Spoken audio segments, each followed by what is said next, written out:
gyakorlatba ültessük át mindazt a tudást, amit együtt megszereztünk.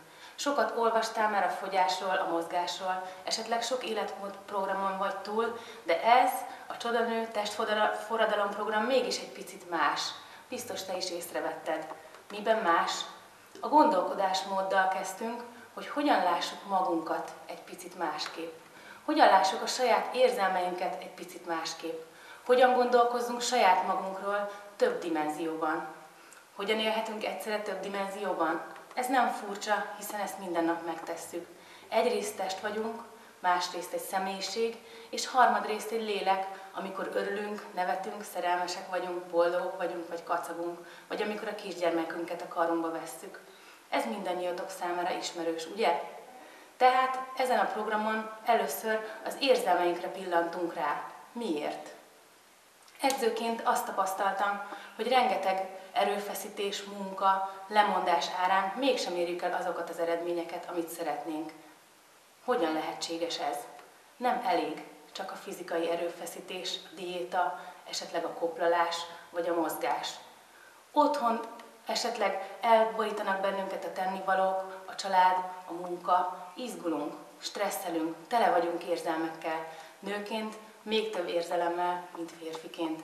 Ezeket az érzelmeket valahogy kordában kell tartani, és föl kell dolgoznunk a mindennapi teszt úgy, hogy önmagunkról, a saját örömünkről, a saját céljainkról, álmainkról ne kelljen lemondani. Ezzel a testforradalom programmal ez a célom, hogy újra élesszük fel magunkban azt az énünket, azt az oldalunkat, amit talán régóta nem ismertünk, nem néztünk rá.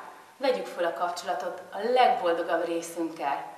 Ha ez sikerül, és az érzelmi, ha így lehet nevezni, puttonyunkat egy picit leraktuk, vagy kitisztítottuk, sokkal nagyobb erővel és lelkesedéssel tudunk nekivágni majd a mozgásnak, rengeteg életenergiánk felszabadul majd, és ezt mind-mind az örömteli mozgásban, egy egészséges táplálkozásba tudod majd fektetni. A gyakorlatsorozatokat illetően látni fogod, hogy külön készült a bemelegítés és a levezetés. Kérlek, ezt soha ne hagyd el. Ez mindig egységes egészként kiegészítője a központi erőprogramoknak. Fontos, hogy felvezessük a mozgást, illetve utána megnyugtassuk magunkat, levezessük, nyújtsuk az izmainkat, tehát, hogy sérülésmentesen tudjunk edzeni. A középponti részek nagyon egyszerűek, persze mindig a fokozódó terhelés mellett tettünk le a voksunkat. Lesz néhány eszközre is szükséged a mozgás során, esetleg seprűnyélre, másfél literes ásványvizes palackra, amit, ha esetleg már edzettebb vagy, majd megtölthetsz homokkal. Bár saját testsúlyos edzésről van szó, mégis ezekkel az egyszerű, minden háztartásban megtalálható eszközökkel gazdagíthatod az edzést. Sokkal jobban meg tudod mozgatni a különböző izomcsoportokat, tehát örömtelibb lesz a mozgás. Azt gondolom, hogy nagyon jól fogjuk magunkat érezni. Sok sikert kívánok!